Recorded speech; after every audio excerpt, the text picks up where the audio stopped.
Okay, بسم اللہ الرحمن الرحیم، السلام علیکم۔ انسائیڈ اسٹوری کے ساتھ میں محسن بلال۔ ایک انتہائی حساس موضوع ہے اور ایک آپ یہ کہہ لیں کہ میری طرح کے نوجوان کے پاس میں آیا ہوں اور جو اس حساس موضوع پر آگاہی پھیلا رہے ہیں، اور یہ جو موضوع ہے یہیں سے آپ ایشو بھی کہہ سکتے ہیں، یہ قادیانی مائنڈ سیٹ کے حوالے سے ہے، اور یہ قادیانیوں کے حوالے سے بڑے متحرک نوجوان ہیں، ہماری طرح کچھ نہ کچھ چیزیں ہائی لائٹ کرتے رہتے ہیں اور لوگوں کا ایمان جو ہے وہ جگاتے رہتے ہیں۔ رانا حسن صاحب میرے ساتھ موجود ہیں۔ رانا صاحب کیسے ہیں آپ؟ اللہ کا شکر جی۔ رانا صاحب کیسے خیال آیا اور یہ قادیانی سوشل میڈیا پر کام کیسے کرتے ہیں اور آپ اس کو کاؤنٹر کیسے کر رہے ہیں؟ دیکھیں، اصل میں بات یہ ہے بلال صاحب کہ قادیانیت کا جو مسئلہ ہے نا، وہ ہمارا ایک جو ختم نبوت کا مسئلہ، وہ ہمارے ایمان کا ایک مسئلہ ہے، ٹھیک ہے۔ اور وہ جب تک کوئی شخص ختم نبوت پہ ایمان نہیں لاتا وہ مسلمان نہیں ہو سکتا، یہ سب کو پتہ ہے۔ اور حضور صلی اللہ علیہ وسلم کے بعد کوئی کسی کو نبوت نہیں مل سکتی، کوئی نیا نبی نہیں آ سکتا، یہ سارے مسلمانوں کو پتہ ہے۔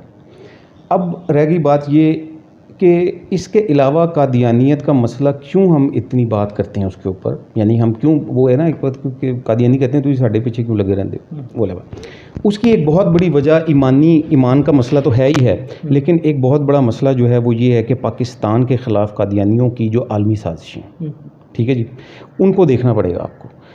پاکستان بننے سے پہلے سے لے کر آج تک پاکستان کے کو آپ جتنے غداروں کے نام لیں گے، ٹھیک ہے، اس میں سے بیشتر لوگ جو ہیں وہ قادیانی آپ کو ملیں گے، جس میں پہلا جو وزیر خارجہ تھا ظفر اللہ قادیانی، اور اس کے علاوہ جو میں آپ کو موٹے موٹے نام بتا رہا ہوں، ایم احمد، جو کہ جس کو ایک بڑا کنگ بتایا جاتا ہے جی پاکستان کی، جس نے معاشیات کو بڑا درست کر دیا اور یہ کیا وہ کیا، اور پاکستان کو جنگوں کے اندر دھکیلنے والی جو شخصیت تھی وہ بھی ایم احمد تھا، یہ میں آپ کو بتاتا چلوں۔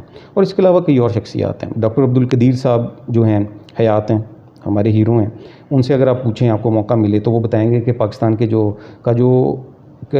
ایٹمی جو راز ہیں وہ دشمنوں تک کس نے پہنچائے، اس میں آپ کو جو نام نظر آئے گا ڈاکٹر عبدالسلام کا نظر آئے گا، وہ بھی قادیانی ہے، ٹھیک ہے، نوبیل انعام یافتہ، جی نوبیل انعام یافتہ۔ یہ بھی میں آپ کو بتاتا چلوں کہ نوبیل اس کو ملا تھا، وہ اکیلا اس کو نہیں ملا تھا، اس کے ساتھ 2 بندے اور بھی تھے، وہ نوبیل پرائز بھی اس کو اکیلے کو نہیں ملا تھا، ساتھ 2 بندے اور تھے، وہ ان کا بار مذہب کوئی اور تھا۔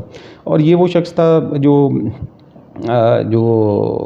یہ سائنسدان تھا عبدالسلام، یہ وہ شخص تھا کہ جس کو جب پاکستان بلایا گیا تو اس نے کہ آپ خدمت کریں جی یہاں کہ ٹھیک ہے، نوبیل بھی سارا کوئی، آپ بڑے سائنسدان ہیں، تو اس کو جب بلایا گیا تو اس نے کہا کہ جی میں اس لانتی سرزمین پر قدم نہیں رکھوں گا جہاں احمدیوں کو کافر قرار دیا گیا۔ اس کی کوئی ایک خدمت بتائیں پاکستان کے لیے۔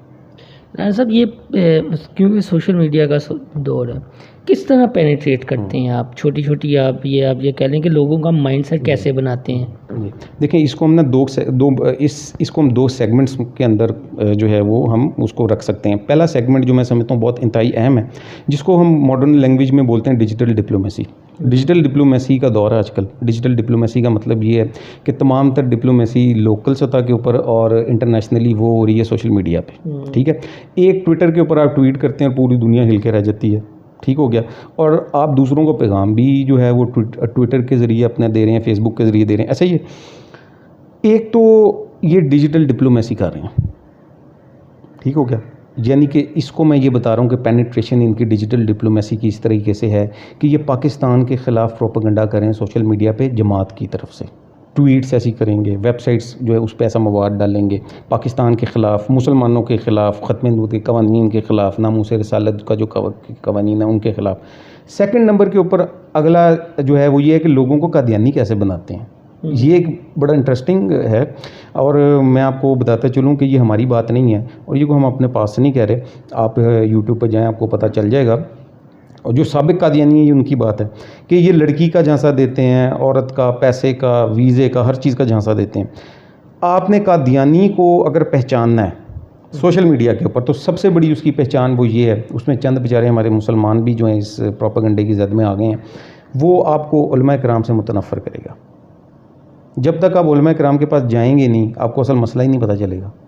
اس لیے وجہ سے وہ کیا کرے گا کہ ان علماء کرام کے خلاف وہ گندی سے گندی زبان بھی استعمال کرے گا اور ان کے خلاف منفی پروپیگنڈا جو ہے وہ کرتا رہتا ہے.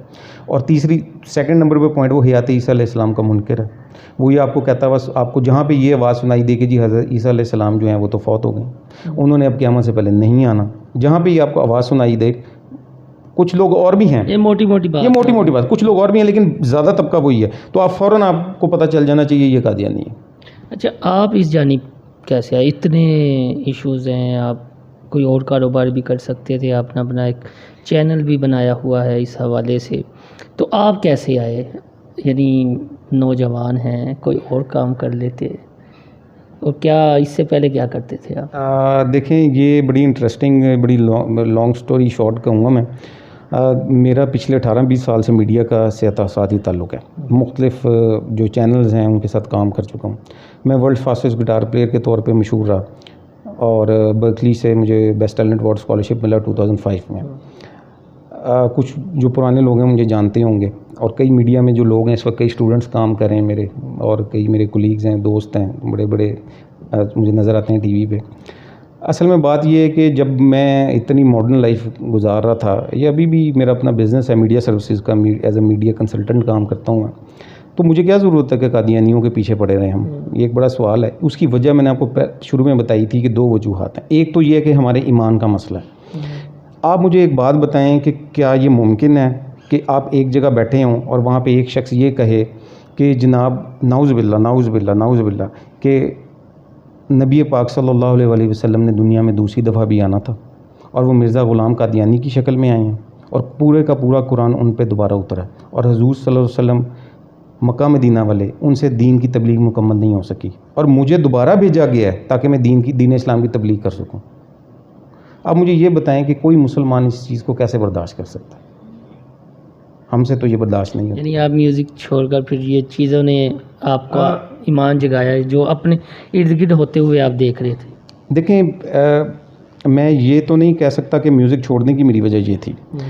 مجھے اللہ تعالیٰ نے میوزک کرتے ہوئے یہ توفیق دی کہ میں نے اس وقت بھی جو ہے مختلف مذاہب کو بھی پڑھا اور قادیانیت کو بھی پڑھا. اور میں یہ بات ایسے نہیں کہہ رہا, میرے پاس قادیانیوں میں بذات خود قادیانیوں کی کتابیں خود چناب نگر ربوہ جو ان کا شہر ہے وہاں سے خود خرید کے لائے ہوں, اور بابے شکورے کے ساتھ جو ٹرمپ کے آگے منت ترلا کر رہا تھا, ہاں چاچا شکورہ جو تھا وہ جو ترلے مار رہا تھا, اس کے ہاتھ سے لے کے آیا ہوں. اس وقت 7-8 ہزار 9 ہزار کی کتابیں آئی تھیں وہ, یا میں آپ کو آج سے 10 سال 12 سال پہلے. سر یہ پاکستان ہمارے ان اداروں میں بڑے بڑے عہدوں پہ بھی بیٹھے ہوئے ہیں جو آپ نے ورک کیا ہے, کیا لگتا ہے کہ اور اتنی زیادہ پینیٹریشن ہے ہمارے اداروں میں بھی ان کی؟ جی, اس کی وجہ ایک بہت بڑی ہے. اس کی وجہ یہ ہے کہ پاکستان جب بنا ہے, اور پاکستان بننے کے بعد ایک سوال کیا جاتا ہے کہ قائد اعظم نے ظفر اللہ قادیانی کو وزیر خارجہ بنایا, ٹھیک ہے, یہ سوال کیا جاتا ہے. اور ہم جب یہ کہتے ہیں کہ ظفر اللہ قادیانی جو تھا وہ تو غدار تھا پاکستان کا. آج مسئلہ کشمیر جو ہے اس کا بیک گراؤنڈ اگر آپ دیکھیں, اس کے پیچھے بھی ظفر اللہ قادیانی کا ہاتھ تھا. گرداسپور کا حصہ وہ سارا پاکستان میں شامل ہونا تھا. اگر پاکستان میں شامل ہو جاتا تو کشمیر تک جانے کا واحد زمینی راستہ گرداسپور سے گزرتا ہے. وہ کشمیر تک جا ہی نہیں سکتے تھے, انڈیا کو کوئی راستہ نہیں تھا. تو ہم یہ کہتے ہیں کہ جس طریقے سے پاکستان برٹش گورنمنٹ نے جاتے ہوئے یہاں پہ ہم پہ یہ تھونس کے گئے تھے یہ لوگ, جس میں قادیانی بھی تھے اور دیگر لوگ اور بھی تھے غدار قسم کے, ان کو یہ زور زبردستی کے ساتھ یہاں پہ ہم پہ دھونس کے گئے.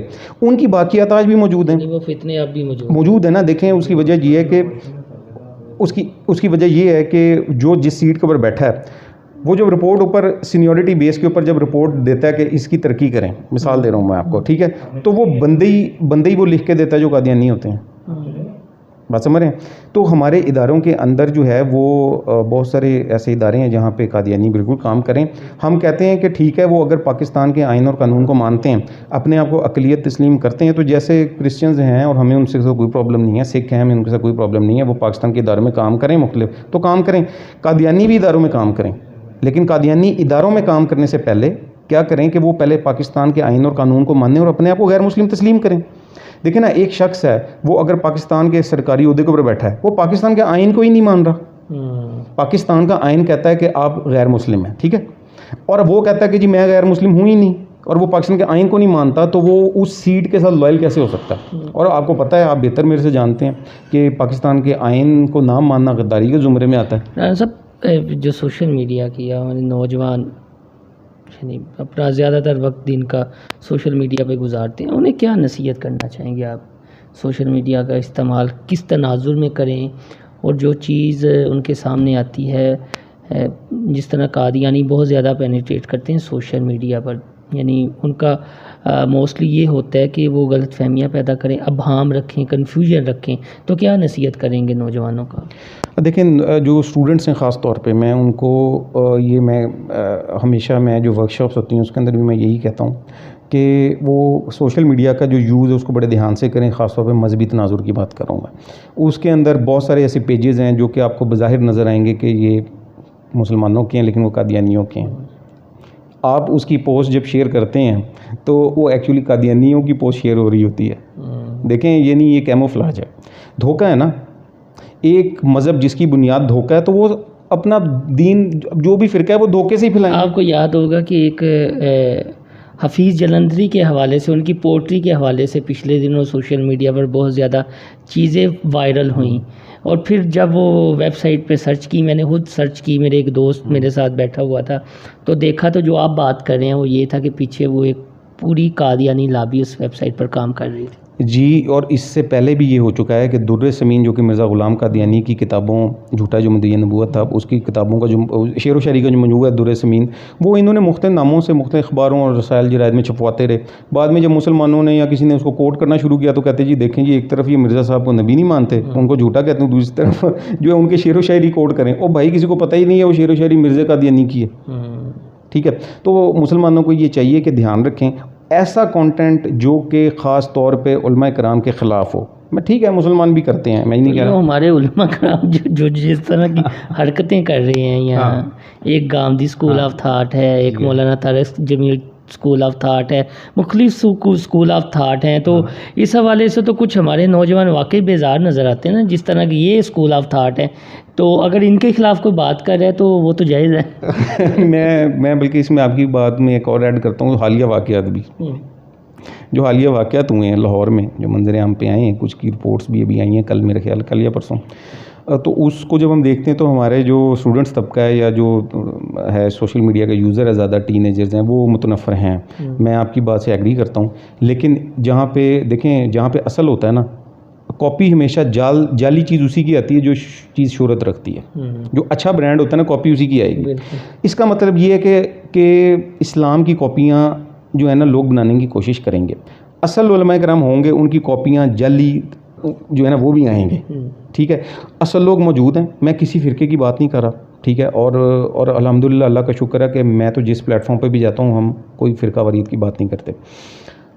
آپ اگر خود ڈھونڈیں گے تو آپ کو علماء کرام مل جائیں گے ایسے، ٹھیک ہے۔ بالآخر میرا مشورہ یہ ہے کہ آپ کو دین کا جب کوئی پرابلم ہو آپ اپنی پسند کے علماء کرام کے پاس چلے جائیں، جس مکتبہ فکر سے آپ تعلق رکھتے ہیں آپ سنی ہے سنی کے پاس چلے جائیں، شیعہ ہے شیعہ کے پاس چلے جائیں، آپ دیوبندی ہے دیوبندی کے پاس چلے جائیں، بریلوی ہے بریلوی کے پاس چلا جائیں، اہل حدیث ہے اہل حدیث کے پاس چلے جائیں، ہم تو کوئی کسی کو نہیں کہہ رہے۔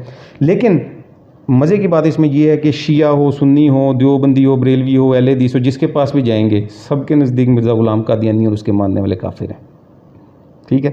آپ پاکستان سے باہر جائیں گے، ٹھیک ہے، OIC میں چلے جائیں، اسلامک فقہ اکیڈمی، ٹھیک ہے، انٹرنیشنل ادارہ ہے، ان کا فتویٰ موجود ہے کہ مرزا قادیانی اور اس کے ماننے والے کافر، ٹھیک ہے۔ آپ ملیشیا چلے جائیں، قادیانی کافر، آپ انڈونیشیا چلے جائیں، قادیانی کافر، آپ پاکستان بننے سے پہلے شام کے علماء کا فتویٰ دیکھ لیں، قادیانی کافر، موجودہ آپ بنگلہ دیش چلے جائیں، قادیانی کافر، اب نام لیں نا، تو آپ جدھر جائیں گے تمام علماء کرام آپ کو یہی بتائیں گے کہ مرزا قادیانی اور اس کے ماننے والے اور تمام ایسے لوگ جو کہ نبوت کا دعویٰ کریں اور جو اس کو مانیں وہ دائرہ اسلام سے خارج ہیں۔ بہت شکریہ رانا صاحب، وقت دینے کا، گاہے بگاہے ہم آپ کے پاس آتے رہیں گے۔ پہلے تو یہ تھا کہ صرف جو ہمارے یوٹیوب دیکھنے والے ویورز ہیں آپ کا تعارف کروایا جائے، گو کہ آپ کے بھی بہت زیادہ فالوورز ہیں، تو رانا حسن سے ہم باتیں کرتے رہیں گے، خاص طور پر صرف اسی ٹاپک کے حوالے سے جو قادیانیوں کا ہے، چھوٹا ٹاپک نہیں ہے، ہمیں بھی شعور کی آنکھ کھولنے کی ضرورت ہے، اور سوشل میڈیا کا استعمال کرتے ہوئے ہمیں ان بریکیوں کا خیال ضرور رکھنا چاہیے جن کا ذکر رانا حسن نے کیا ہے۔ اللہ حافظ۔